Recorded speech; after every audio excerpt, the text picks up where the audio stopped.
Good evening, ladies and gentlemen. My name is James Roberts, and I am joined once again this evening by John Gargo. John, welcome. Thank you, James. Welcome to the May 14th edition of Effective, Efficient, Affordable, and above all, accountable to you. This evening's show is going to ask you a simple yet important question. What exactly is wrong with the status quo? Or are you comfortable with the status quo? You are being asked to vote Saturday, June 1st, on a budget that celebrates this status quo. The supporters of the budget will be pleased to tell you, that this proposed budget spends the same as the last budget. They will tell you that this proposed budget delivers the same services as the last budget. They will tell you that this proposed budget delivers those services in the same ways as the last budget. And they will tell you that this proposed budget is driven by the same philosophy as the last budget. The Winstead philosophy, the philosophy that says, put a little more taxes in the budget, wait a little longer, and just by magic, it's all going to get better. That's what you're being offered, ladies and gentlemen. That's the vote that you take Saturday, June 1st, a status quo budget. And why, you ask, are we against the status quo? Well, the status quo that they don't talk about is it carries a deficit and grows it year over year, and the budget doesn't close, i.e. you are consuming services that are not paid for. That's the dirty little secret, ladies and gentlemen. We're going to go through this in some detail this evening in a sort of methodical way. But the dirty little secret about the status quo is the status quo has brought us a deficit, and that deficit is rapidly growing. And by deficit, we mean shoeboxes full of unpaid bills, employees not getting their pensions paid, vendors not being paid, folks wondering whether it's worth showing up to work anymore. That's what the status quo has brought us, a deficit rapidly growing. And the other thing that the status quo has brought us is the collapse in our downtown, the collapse in our grand list, and the loss of hundreds of thousands of dollars on the value of your home. There are for sale signs all over town. People trying to sell their homes before they decline more, and they are finding out the bitter truth, that what they thought their home was worth, it's not. That's the status quo. That's the dirty little secret. And not only is it not worth what they thought, but if you look at many houses in the downtown area, it's not even worth what it's valued at. No. Having just gone through a reval, you'd think they'd be pretty close, but they are miles apart. Miles apart. You might have 140 on your reval and say to the realtor, well, I'm going to get 140, right? Or at least 130. I mean, let's be close. And the realtor's going to tell you, the guy next door to you got foreclosed. The guy opposite you is about to get foreclosed. You're going to get 50 if you can sell it. If you can sell it. And that's a big if. So let's walk through the status quo. Let's walk through really why the status quo doesn't work for Winstead. The most compelling reason why the status quo doesn't work is financial. It's disappointing that we have to refer to everything in dollars and cents, but this is the big one, ladies and gentlemen. The status quo is spending more than you bring in. And we do that on a regular basis. We've been doing it for years. This year, we have a 20% cut in our grand list. You would think that would translate into a 20% cut in your revenue. And yet we do nothing to trim our spending. It goes up. In fact, the services, as we have mentioned many times, whether they be sewer and water services, whether they be educational services, the usage has declined. The number of kids in schools has declined precipitously. And it's not only here. I mean, there's been articles about Litchfield looking to pair up with Wamogo. There has been an article on a community college. They finally have at least stabilized their student body for this year. But there's no growth here, folks. There's no growth in the northwest corner. The only thing that's growing is our age. Our age and our deficit. I mean, spending more than we bring in year after year after year has simply meant that we have exhausted all of the cash in town. And we used to cover it up. It was covered up for many, many years because at the end of the year, it would just be taken out of the fund balance. The books would be wiped clean, and we'd move on to the next year, or it'd be pulled out of a set of accounts that weren't spent and rolled into those that were. But as they say, when the water level goes down, you see all the shipwrecks. Right. And now we're seeing that because there is no more money or no more place to go get money to cover up all the mistakes. Yeah, we've spent all the cash. Unlike the state, unlike the feds, we can't borrow. Unlike individuals, we have no credit cards. No one will give us credit. We are out of money. We've spent it all. We have bills. We've incurred bills that we can't pay. The music is stopping, ladies and gentlemen. Financially, we have a deficit, and the deficit is growing rapidly. At the end of last year, the deficit was 1.2 million. This year, with our status quo budget for this year, we've grown the deficit from 1.2 to somewhere between 2.8 and 4, depending who you happen to believe. The deficit is rapidly accelerating. And so if you pass another status quo budget, another budget that delivers the same services in the same way, you will see that $4 million deficit continue to grow. 6, 8, who knows? And, we're going to reiterate once again, when you look at why you are growing a deficit is because you are overspending. You are overspending your budget line items, whether it's overtime for police, whether it's the school the last couple of years. It is just management not taking a hard line on what people signed up for at town meetings, at referendums, and letting the spending just go. And that's an important point that John brings up. It's not some sort of weird thing that's going on with water and sewer. It's not 200 grand that Henry Centrala somehow squirreled away. We have millions and millions and millions of dollars in deficits because our leaders have spent millions and millions and millions of dollars more than you have provided in taxes. We've seen it with the Board of Education. We saw it in 9-10 when $1.1 million was provided. We saw it again in last year when $1.3 million was provided. Neither of those two had any revenues associated with them in the budget. Right. We've seen it in the police overtime. This is no knock on the police, but the way we've structured their working conditions and their budget is that they generate overtime, and that's never budgeted appropriately. And we've seen it this year in the budgeted revenues for the forthcoming budget. We've seen it in the bonds. Yeah. That's the way the status quo has impacted us financially. It just doesn't work. It means a deficit that is rapidly growing. And let's look at this. The deficit was between $2.8 and $3.2 million, and a mill is approximately $688,000. So a mill tacked on to the budget this year doesn't even begin to close the shortfall that we've generated. So you are once again moving into a scenario where you grow your deficit because you can't control your spending, your line items, right. Number one, and number two, you'll never get out of it. All of which kind of begs the question, okay, so the status quo is costing us money, is driving up a deficit, but does it at least provide us with services that we like, that work? Is Winstead a well-oiled machine when it comes to the way our services are delivered? I beg to differ, but I would say no. I mean, you could lose your car in some of the potholes on those roads. Ralph Nader is telling us that, Hollowbird Bridge is about to wash into the river and out to sea. And once again, it starts with a service structure and a management structure that is viable, number one. Number two, that is accepted. Once again, we are seeing an old computer system with old software being repopulated with data. In the hope that somehow it will come up with a better answer. Yeah, in hopes that it'll come up with a better answer. You would think that since you are going through this exercise, you would buy one up-to-date computer system, one up-to-date software package, and you would have one person running a transparent system so you can show the people, number one, the revenues that's coming in, and number two, how they're spent. And you, the people, you get that, obviously. You voted to do that. And the selectmen and the Board of Ed basically told you to go pound sand. Right. I mean, that was part of a charter revision.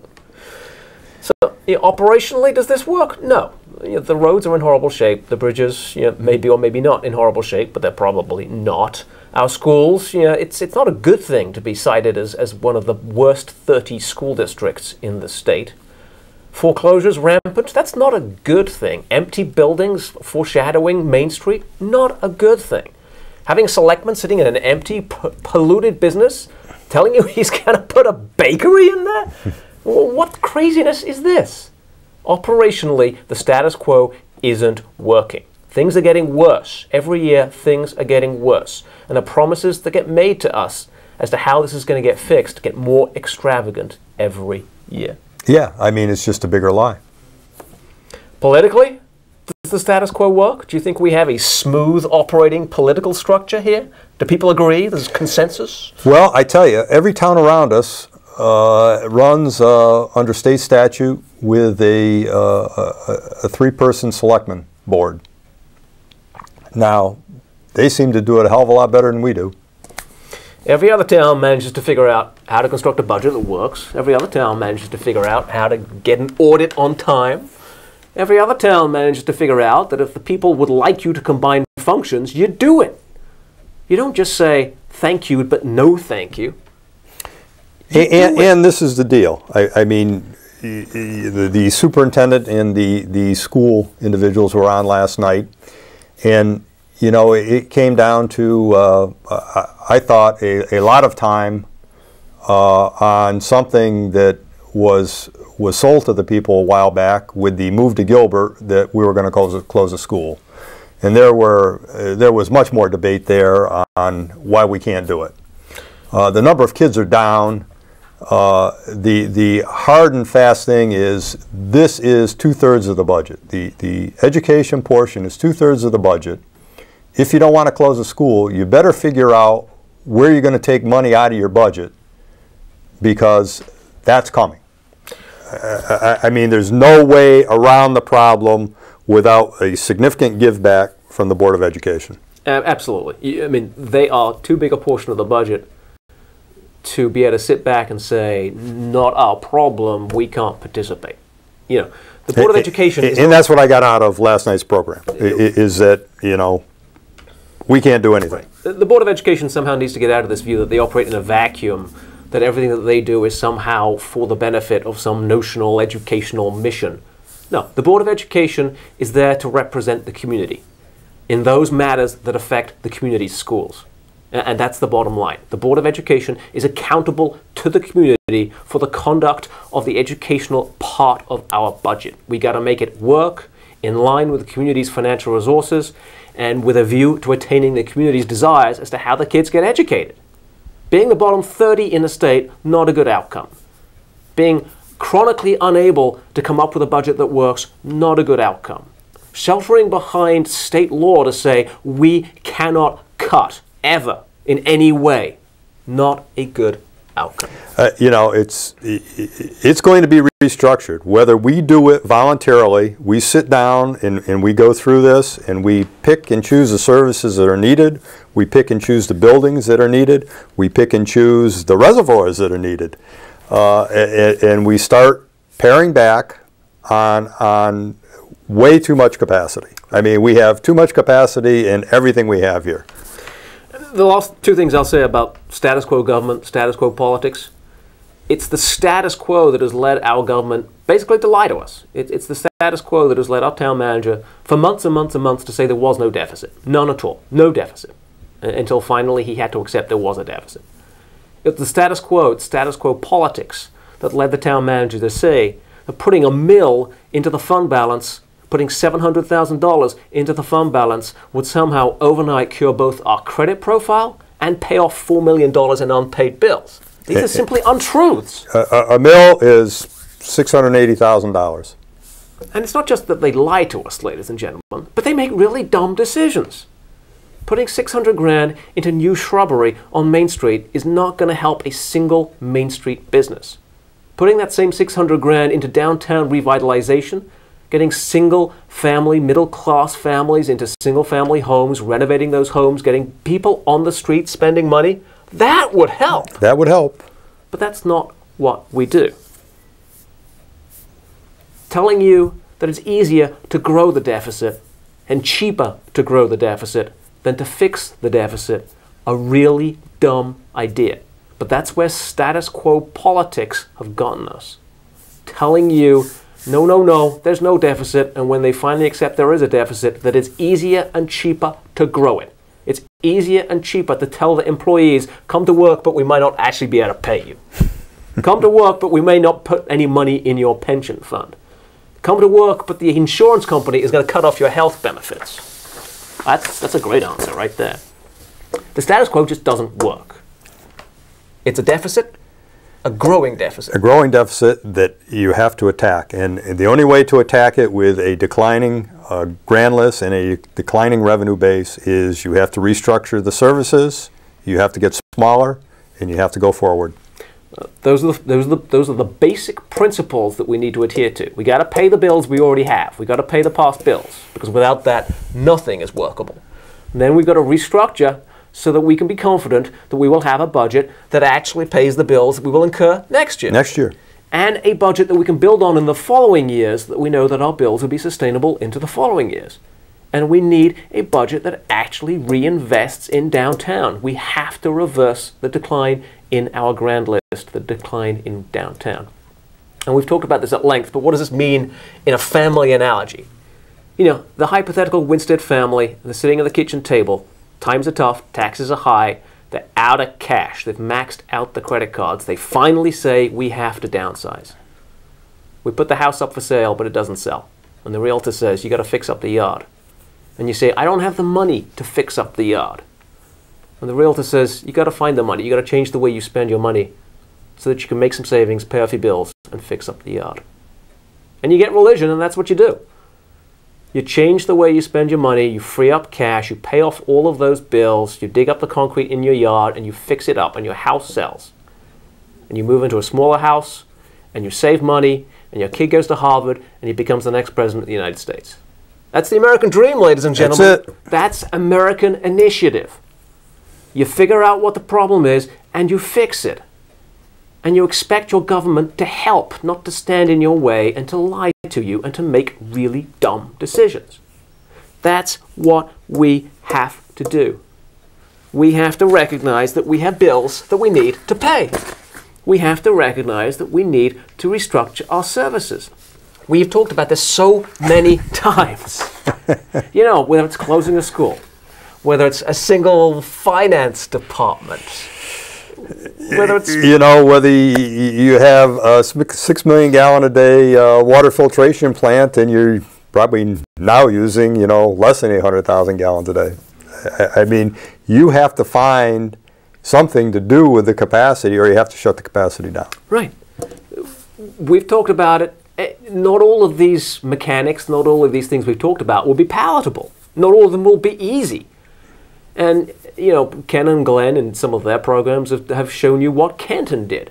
Perhaps Canton's not the best example. I honestly don't know. But it's quite clear that other communities have reached this point, this crossroads, and said, we need to take action. And it's quite clear that Winstead needs to take action too. Because not only can we not afford the services that we currently have, not only do we have the shoebox full of unpaid bills, but we got nothing left over to reinvest with. And, I mean, we're, you know, being monitored by the state. Yeah. I mean, if we don't fix it internally, if the people don't sit down and say, we're going to fix it, the state will step in and make it miserable for everybody. There was a meeting amongst bigwigs last week. The state asked Dale and the finance manager and all of the accountants that we have running around to come to Hartford and explain what in God's name they were doing to fix this problem. Last time that we were called to Hartford, we had to fess up to $1.5 million deficit. This time we had to fess up to closer to 3 and probably 4. And Hartford basically said, okay, enough already. We don't care about the details. You guys pick whatever level of services you want and you pay for it. Because if you don't pay for it, if you miss a payroll, if you miss a bond payment, if you miss any of those sacrosanct payments, the state will have to step in, which the state really doesn't want to do. And the one thing that Hartford made perfectly clear, if, God forbid, we force them to step in, we will rue the day. Whatever the state does they will take the easiest possible answer. And that easiest possible answer is to say, okay, if you vote for all these services, we're going to make you pay for them. The status quo services that are being offered in this budget, if you actually pay for them, 40 mils plus. that's a 40 mil budget. Last year, 25 mils. This year, if you pay for these services, 40 mils. That's up 60%, ladies and gentlemen. If you want the status quo, if you like having your schools be among the bottom 30 in the state, if you like the giant potholes because it slows down traffic, if you like the foreclosures on Mike Ronzullo's empty buildings, fine, but pay for it. 40 mils. We need to pay the bills we already have. We need to restructure our services. We've talked about it over and over and over again. We need to reinvest in downtown, to reverse the decline in our grand list, to get to a point where people are actually seeing their homes increase in value, not decrease in value. Yeah, if you want to keep people here, I mean, you really have to turn that corner sooner rather than later. Either that or the collapse continues. Right. The status quo is driving away businesses and driving away residents and driving away potential investors in our town. The status quo is running up bills that we can't pay. The status quo is telling our employees, don't complain, you ungrateful people. We haven't fired you. So what if we can't pay you? That's the status quo. Listen, ladies and gentlemen, in the next 6 months, the first 6 months of next year, we will have revenues of about $11 million. And we are being told that we have 3 sets of sacrosanct payments. Gilbert, payroll, bonds. Gilbert, payroll, and bonds add up to $12 million, ladies and gentlemen. So on a status quo budget, you're still short. You got $11 million to pay $12 million, and that's ignoring all of the non-sacrosanct stuff. That's saying health insurance, don't need it. Electricity, don't need it. Water, don't need it. Water and sewer, that money that's supposed to be flushing back to the budget, not going to happen. Yeah, isn't this amazing now? You have a chunk of money coming out of water and sewer to support the town, $2 million plus, and then you have all these line items in these various budgets for buildings that are consuming water and sewer. And you're not going to pay for it. And they're not going to pay for it. The first 6 months of next year, you get $11 million of revenues to pay $12 million of costs. The $12 million of sacrosanct costs, Gilbert, payroll, bonds. And that assumes you don't open up the shoebox and pay a single bill from the deficit. You know, they're going through and they're turning off water users that haven't paid. I wonder if they're going to, turn off water to town buildings that don't pay.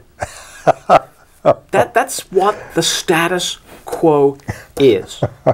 We are suggesting on June 1st that you recognize that the status quo doesn't work. It doesn't work, and it'll never get you out of the hole that you're in, and the only way you're going to get out is to restructure, reinvest, and move forward. Right.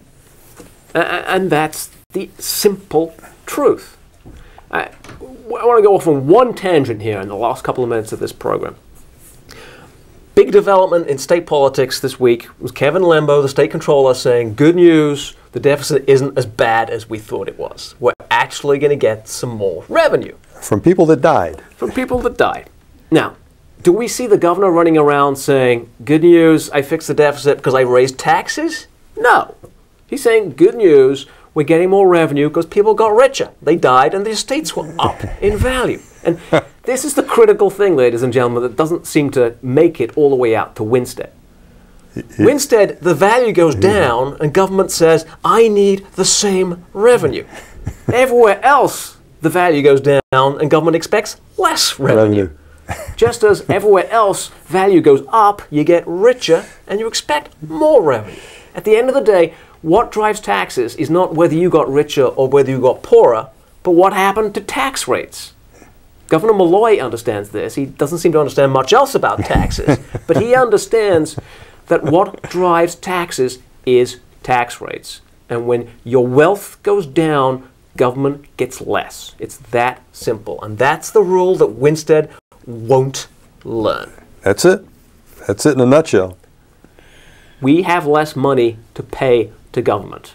We are not able to simply pay more taxes, even if we wished to, even if we thought that would fix our problems. Government has to get used to that idea. The solution to our problems is to recognize that we have a deficit, that the status quo hasn't worked. We need to pay off that deficit. And then we need to fix the source of that deficit. We've got to get revenues to equal or exceed expenses. Yes, and you have to understand, on this vote on June 1st, you are voting for a 40 mil budget. You are voting for a 15 mil plus increase in taxes, because the budget as presented, the spending is equal to 40 mils, and if you accept the budget, the state is going to step in and raise the mill rate, and you're going to be hit with a 60% mill rate increase. Because once again, the state said, we don't want to intervene.